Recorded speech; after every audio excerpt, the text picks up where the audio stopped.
পরিবার বাড়াও, 5-6 করে বাচ্চা জন্ম দাও। চতুর্থ সন্তানের জন্ম দিলে 21,000 টাকা, আর পঞ্চম সন্তান হলে 31,000 টাকা দেওয়া হবে। এই দাবি করেছেন হিন্দু রক্ষা দলের সভাপতি পিঙ্কি চৌধুরী।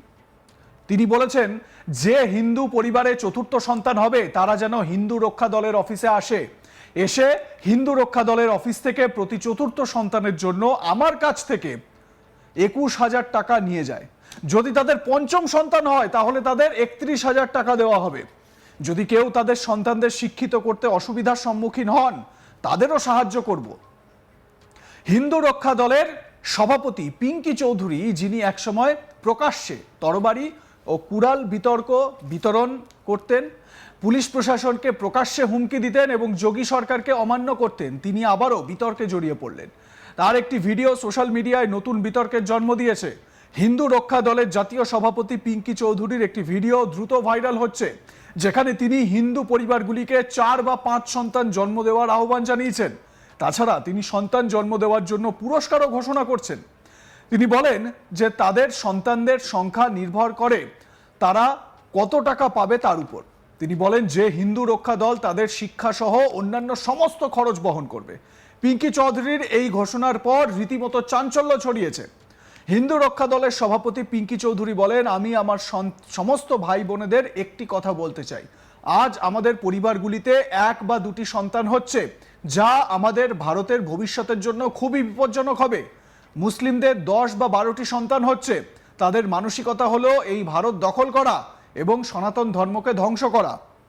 তাই আমি একটা কথা বলছি, যে হিন্দু পরিবারে চতুর্থ সন্তান জন্ম হবে তারা যেন হিন্দু রক্ষা দলের অফিসে এসে হিন্দু রক্ষা দলের অফিস থেকে প্রতি চতুর্থ সন্তানের জন্য আমার কাছ থেকে 21,000 টাকা নিয়ে যায়।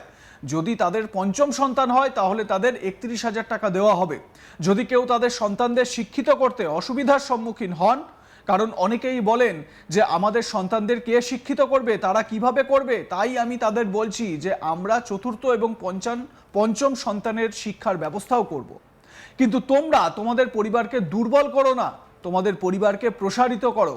আমার আবেদন হলো তোমাদের পরিবারে 5 বা 6টি সন্তান জন্মদান করা উচিত, এবং যখন সন্তান থাকবে তখনই আমাদের দেশ টিকে থাকবে। কারণ যে বাড়িতে 4 বা 5 জন থাকবে সেখানে কেবল সেই ব্যক্তি তাদের সন্তানকে পুলিশে নিয়োগ করবে, একই ব্যক্তি তাদের সন্তানকে সেনাবাহিনীতে নিয়োগ করবে, এবং যখন পুলিশে হিন্দু থাকবে, সেনাবাহিনীতে হিন্দু থাকবে এবং সমস্ত হিন্দু একত্রিত হয়ে এক কণ্ঠে কথা বলবে, তখন ভারত শক্তিশালী হয়ে উঠবে। হিন্দু রক্ষা দলের সভাপতি পিঙ্কি চৌধুরীর কি বক্তব্য শোনাই আপনাদের। मैं अपने सभी भाइयों से एक बात कहनी चाहता हूं कि आज हमारे परिवार 1-1, 2-2 बच्चे कर रहे हैं, वो हमारे भारत के लिए आने वाले समय के लिए बहुत घातक होगा। और ये मुसलमान 10-10, 12-12 बच्चे पैदा कर रहे हैं। इनकी मानसिकता इस भारत को कब्जा करने की है और सनातन धर्म को समाप्त करने की है। तो मैं अपने सभी हिंदू परिवारों से ये कहना चाहता हूं, जो सोच रहे हो कि आर्थिक परेशानी उसे है, तो मैं एक बात कहता हूं, जो भी हिंदू परिवार चौथा बच्चा करेगा तो वो कार्यालय से आकर 21,000 रुपए हर चौथे बच्चे पर मेरे से लेके जाए, हिंदू रक्षा दल कार्यालय से। और 5वां करेगा तो उसको 31,000 रुपए दिए जाएंगे। और ये हमारे सूरज भाई हैं, सूरज पंडित जी, इन्होंने इस देश की चिंता करते हुए इन्होंने मुझसे कहा है कि भैया हमारे हिंदू परिवार जो कमजोर होते जा रहे हैं क्योंकि वो बच्चे पैदा नहीं कर रहे हैं, तो आप एक घोषणा करो। तो मैं सूरज भाई की तरफ से एक घोषणा कर रहा हूं। तो ये घोषणा ये है कि आप चौथे बच्चे पर 21,000, 5वें बच्चे पर 31,000 हम देंगे। अगर किसी को अपने बच्चे की पढ़ाई करने में दिक्कत आती हो, क्योंकि बहुत कहते हैं कि हमारे बच्चे पढ़ाएगा कौन, कैसे करेगा, तो मैं उसे कह रहा हूं, चौथे और 5वें बच्चे की शिक्षा की व्यवस्था भी हम लोग करेंगे। लेकिन आप परिवारों को कमजोर मत करो, अपने परिवारों को बढ़ाओ। और जो ये रिश्ते नाते चाचा, ताऊ, मामा, फूफी, ये सब खत्म हो जाएंगे। तो इसीलिए मेरा आह्वान है कि आप लोग अपने परिवारों को बढ़ाओ, अपने परिवारों में 5-5, 6-6 बच्चे जरूर पैदा करो, और जब बच्चे होंगे तभी हमारा देश बचेगा। क्योंकि जिस घर में 4 होंगे 5 होंगे, वही पुलिस में भर्ती करेगा अपने बच्चे को, वही सेना में भर्ती करेगा अपने बच्चे को। और जब पुलिस में हिंदू होगा और सेना में हिंदू होगा और सारे हिंदू संगठित होकर के एक सुर में बोलेंगे तो भारत मजबूत होगा।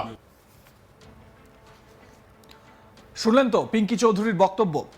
তিনি দাবি করেছেন যে হিন্দু পরিবারের সংখ্যা বাড়ানোর জন্য এই উদ্যোগ নেওয়া হচ্ছে। আসলে পিঙ্কি চৌধুরী প্রায়শই বিতর্কে জড়িয়ে পড়েন। 2025 সালের ডিসেম্বরের শেষের দিকে তিনি আলোড়ন সৃষ্টি করেছিলেন। হিন্দু রক্ষা দলের অফিসে যখন প্রকাশ্যে তরবারি বিতরণ করা হয়েছিল, তখন পিঙ্কি চৌধুরী পুলিশ প্রশাসনকে চ্যালেঞ্জ জানিয়ে বলেছিলেন যে এটি করা সঠিক কাজ। তিনি বলেছিলেন যে হিন্দুদের রক্ষা করার জন্য তিনি যে কোনো কিছু করতে প্রস্তুত। তিনি বলেছিলেন যে বাংলাদেশে যা ঘটেছে তার কারণে এখানে হিন্দু পরিবারগুলিকে ক্ষমতায়ন করা অপরিহার্য। পলাতক থাকাকালীনও পিঙ্কি চৌধুরী পুলিশকে চ্যালেঞ্জ জানিয়ে বিবৃতি দিয়ে চলেছেন। প্রকৃতপক্ষে এই পুরো ঘটনার পরে পুলিশ হিন্দু রক্ষা দলের কিছু সদস্যকে গ্রেপ্তার করেছে। এই কারণে পলাতক থাকাকালীন পিঙ্কি চৌধুরী পুলিশকে সতর্ক করে দিয়েছিলেন যে যদি তার সদস্যদের মুক্তি দেওয়া না হয় তবে পরিণতি ভয়াবহ হবে। তবে সমস্ত বিতর্কের মধ্যে পিঙ্কি চৌধুরীকে পুলিশ গ্রেপ্তার করে এবং কয়েকদিনের মধ্যে তাকে জামিনও দেওয়া হয়। জামিন পাওয়ার পর তাকে আবারও হট্টগোল করতে দেখা যায়। তাকে গ্রহণ করার জন্য আদালতে বিশাল জনতা জড়ো হয়। হিন্দু সংগঠনের সদস্যরা তাকে ফুল দিয়ে ভরা সভায়, মানে ভরা এজলাসে একজন বীর হিসেবে অভিনন্দন জানায়। আর তার কনভয় প্রকাশ্যে অস্ত্র প্রদর্শন করছে। এই ভিডিওটি সোশ্যাল মিডিয়ায় আলোড়ন সৃষ্টি করেছে। এর অর্থ হলো একের পর এক হট্টগোল সৃষ্টি করার পরেও পিঙ্কি চৌধুরী থামার কোনো ইচ্ছাই দেখাচ্ছেন না, কোনো লক্ষণ দেখা যাচ্ছে না। দেখুন, এই যে তার কনভয় বা তার গাড়ির সামনে থেকে যে অস্ত্র প্রদর্শন করা হচ্ছে সেই ভিডিও, এই ভিডিওকে কেন্দ্র করেও কিন্তু চাঞ্চল্য তৈরি হয়। যোগী আদিত্যনাথের রাজ্যে, যেখানে যোগী আদিত্যনাথের সরকার বা তার প্রশাসন এই জন্য সারা ভারতে পরিচিত হয়ে গেছে যে এখানে দাগীদের, আসামিদের, অপরাধীদেরকে একেবারে খুঁজে খুঁজে ঢুনকে শেষ করা হয়, সেখানে এই পিঙ্কি চৌধুরীর মতন যদি আমি বলি যে এই রকমভাবে অস্ত্র নিয়ে ঘোরাফেরা করছে, এ তো এক প্রকার অপরাধ। তাহলে এই পিঙ্কি চৌধুরী বা তার গ্যাংকে কেন ব্যবস্থা নিতে পারছে না?